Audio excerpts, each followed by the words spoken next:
존경하심으로 9월 27일 토요일 새벽 예배를 하나님께 올려드리겠습니다. 전능하사 천지를 만드신 하나님 아버지를 내가 믿사오며 그 외아들 우리 주 예수 그리스도를 믿사오니 이는 성령으로 잉태하사 동정녀 마리아에게 나시고 본디오 빌라도에게 고난을 받으사 십자가에 못 박혀 죽으시고 장사한 지 사흘 만에 죽은 자 가운데서 다시 살아나시며 하늘에 오르사 전능하신 하나님 우편에 앉아 계시다가 저리로서 산자와 죽은 자를 심판하러 오시리라. 성령을 믿사오며 거룩한 공회와 성도가 서로 교통하는 것과 죄를 사하여 주시는 것과 몸이 다시 사는 것과 영원히 사는 것을 믿사옵나이다. 아멘. 찬송가 325장 올려드리겠습니다. 찬송가 325장입니다.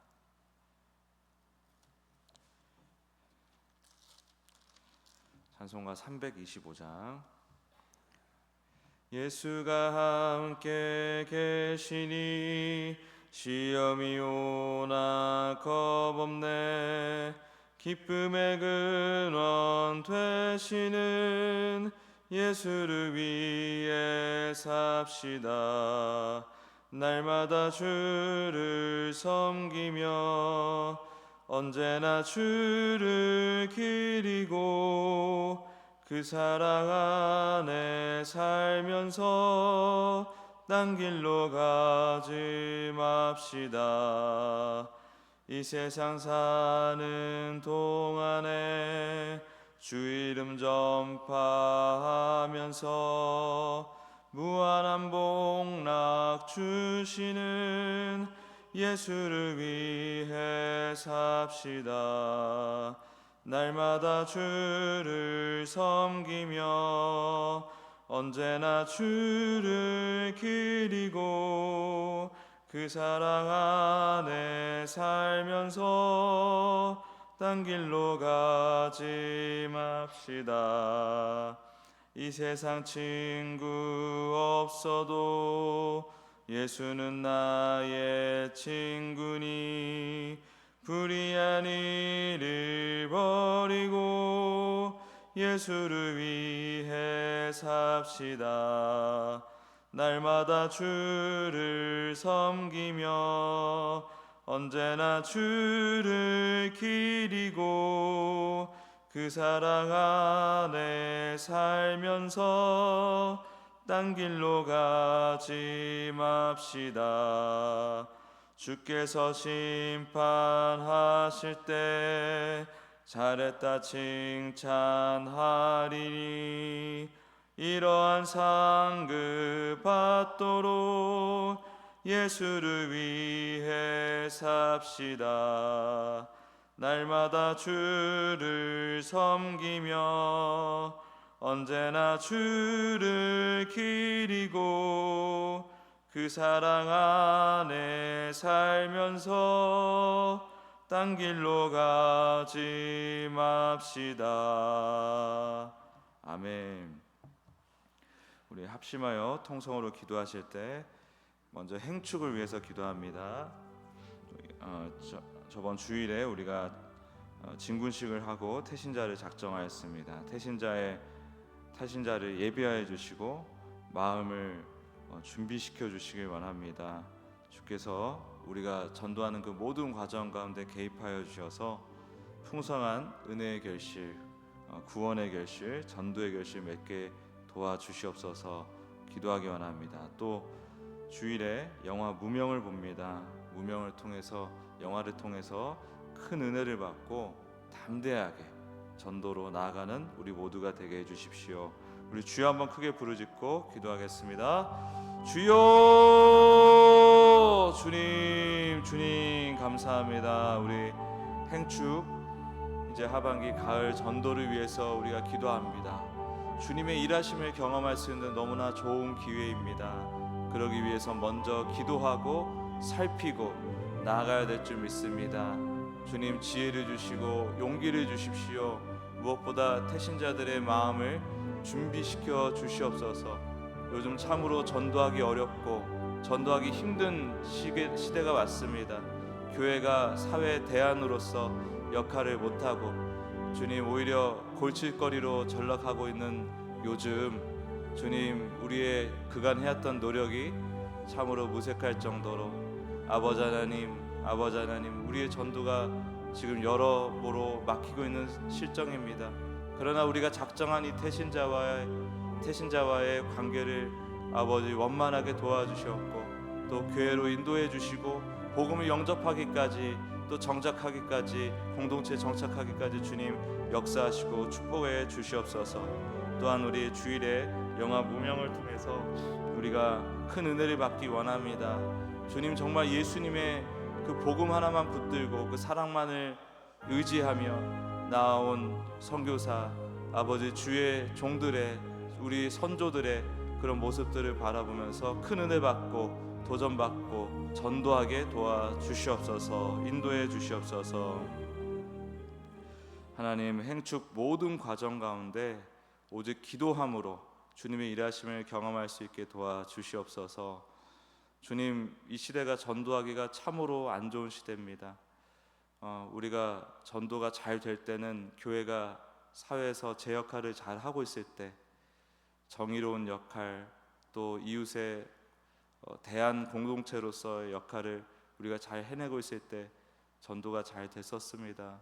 지금은 교회가 이미지가 실추됐을 뿐만 아니라 우리 스스로도 한없이 추락하고 있는 중입니다. 주님, 이때 우리가 작정한 태신자들이 우리 교회에 나오고 예수님을 믿는 일은 정말 주님의 은혜가 아니면 우리의 상식으로는 도저히 불가능한 일입니다. 주님, 역사해 주시고 우리도 용기와 지혜를 가지고 나아갈 때 주님 전도의 풍성한 결실 맺을 수 있도록 축복해 주시옵소서. 감사드리며 예수님의 이름으로 기도드립니다. 아멘. 오늘 나눌 말씀 창세기 19장 17절에서 22절까지의 말씀입니다. 창세기 19장 17절에서 22절까지의 말씀입니다. 창세기 19장 17절 같이 읽겠습니다. 시작. 그 사람들이 그들을 밖으로 이끌어낸 후에 이르되 도망하여 생명을 보존하라. 돌아보거나 들에 머물지 말고 산으로 도망하여 멸망함을 면하라. 롯이 그들에게 이르되 내 주여 그리 마옵소서. 주의 종이 주께 은혜를 입었고 주께서 큰 인자를 내게 베푸사 내 생명을 구원하시오나 내가 도망하여 산에까지 갈 수 없나이다. 두렵건대 재앙을 만나 죽을까 하나이다. 보소서, 저 성읍은 도망하기에 가깝고 작기도 하오니 나를 그곳으로 도망하게 하소서. 이는 작은 성읍이 아니니까 내 생명이 보존되리이다. 그가 그에게 이르되 내가 이 일에도 내 소원을 들었은즉 네가 말하는 그 성읍을 멸하지 아니하리니 그리로 속히 도망하라. 네가 거기 이르기까지는 내가 아무 일도 행할 수 없노라 하였더라. 그러므로 그 성읍 이름을 소알이라 불렀더라. 아멘. 오늘은 이 본문을 가지고 그 산까지 나아가라, 그 산까지 나아가라 라는 제목으로 말씀 증거하기 원합니다. 천사가 롯에게 말합니다. 산으로 도망하여 생명을 보존하라. 여기서 이 산이 그 산이라는 뜻이에요. 그 산, 그 산. 하나님께서 지정하신 유일한 피난처죠. 안전한 피난처. 하나님은 롯에게 자신의 힘과 능력을 상징하는, 하나님의 힘과 능력을 상징하는, 보호하심을 상징하는 그 산으로 와서 그 산에 이르러서 완전한 보호를 받으라고 얘기를 하는 것입니다.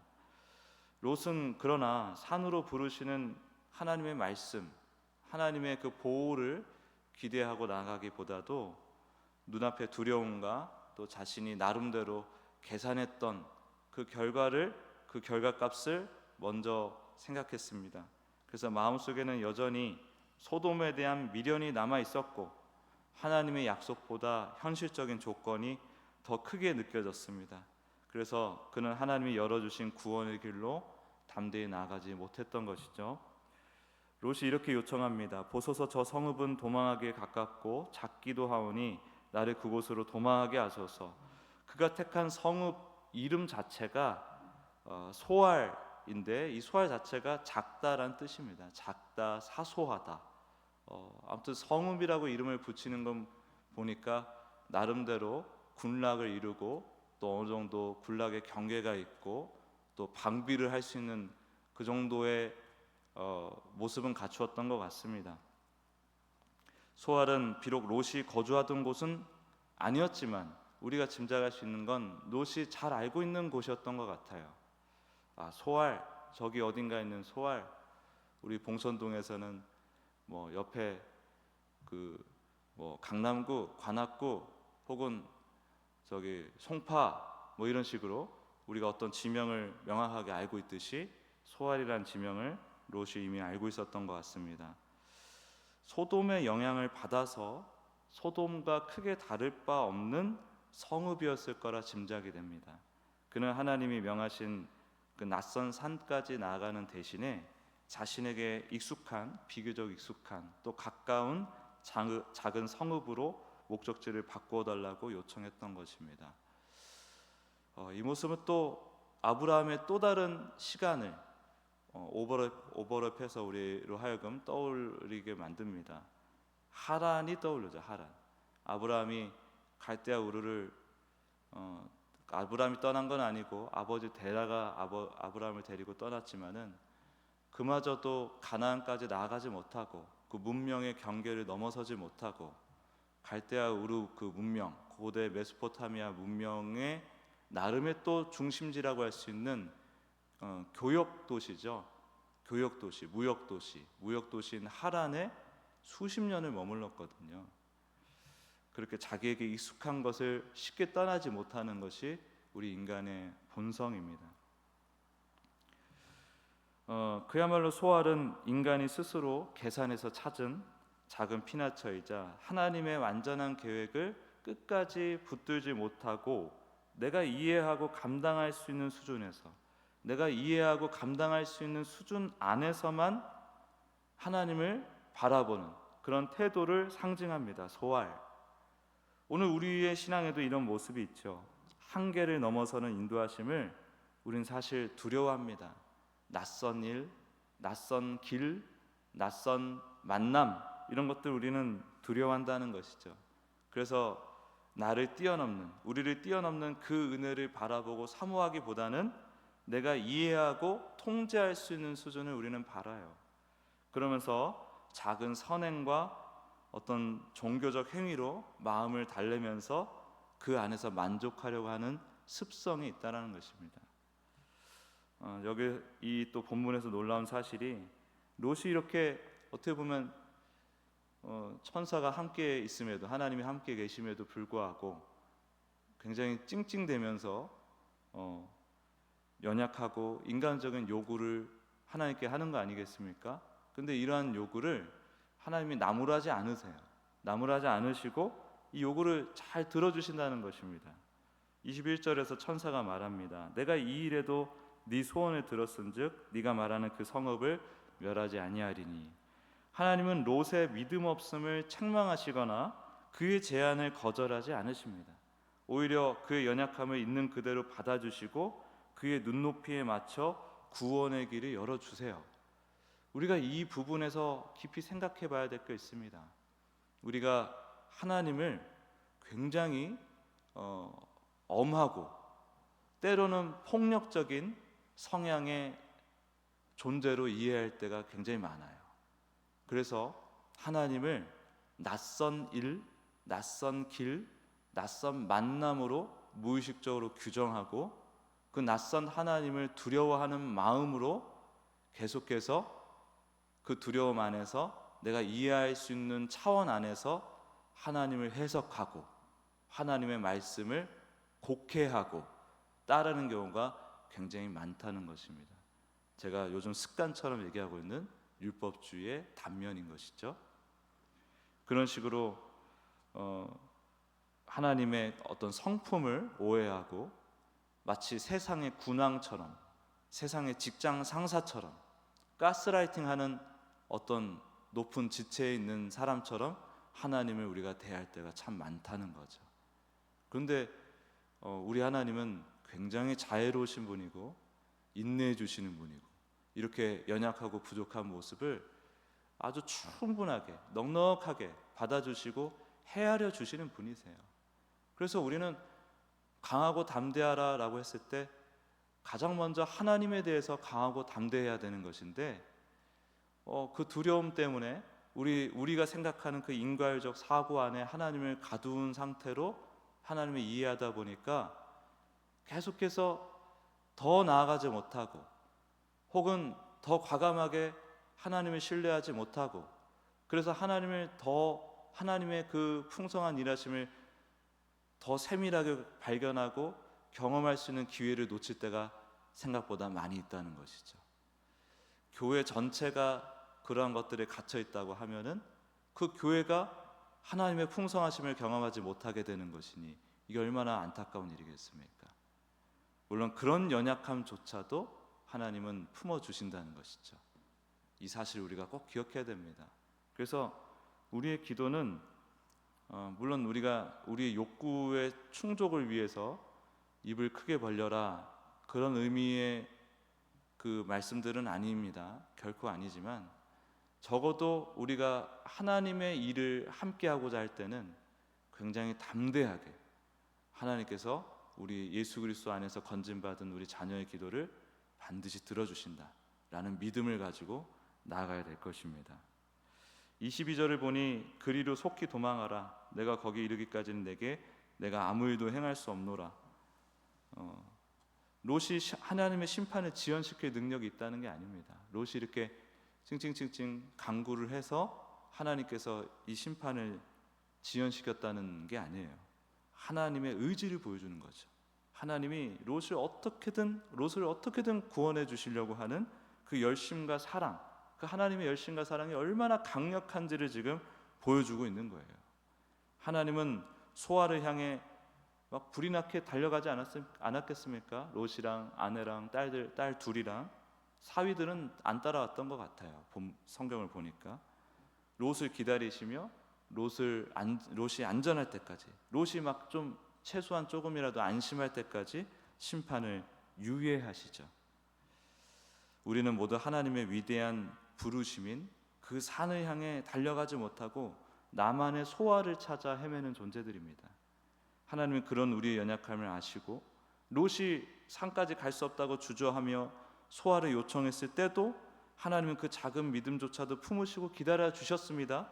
그러나 동시에 우리는 하나님께서는 소알이 아니라 그 산까지 우리를 부르신다는 사실, 그 산까지 동행하길 원하신다는 사실을 기억해야 되는 것이죠. 그 산은 하나님의 임재, 돌봄, 함께 하심을 상징하는 곳입니다. 구약에서도 여러 번 그 산, 더 마운틴, 영어 성경으로 말 그대로 더 마운틴이라 써 있어요. 그 산을 여러 번 언급하였고 신약에서도 나옵니다. 예를 들어 사마리아 여인과의 대화를 생각해 보세요. 그 산에 대한 이야기입니다. 그 산이 무엇이죠? 바로 우리를 위해 죽으시고 부활하신 예수 그리스도를 얘기하는 것입니다. 이 산도 저 산도 아니다. 내가 그 산이다. 내가 바로 너희가 영과 진리로 예배할 그곳이다. 내가 그 성전이다 라고 여인에게 말씀하시지 않습니까? 예수님 덕분에 이제 우리는 더 이상 내 힘으로 나의 계산 안에서 작은 서금을 찾아 도망칠 필요가 없어요. 그 소알의 시선을 빼앗길 필요가 없습니다. 우리에게 찾아오신 예수 그리스도라는 그 산을 향해 그냥 냅다 과감하게 끝까지 달려가기만 하면 되는 것입니다. 그리스도 안에서 하나님은 이미 완전한 구원을 이루셨고 이미 우리를 안전하게 붙들고 계세요. 우리의 구원은 취소되지 않습니다. 하나님께서 창세전에 택정하신 자녀들은 결코 그 구원을 하나님께서 취소하지 않으세요.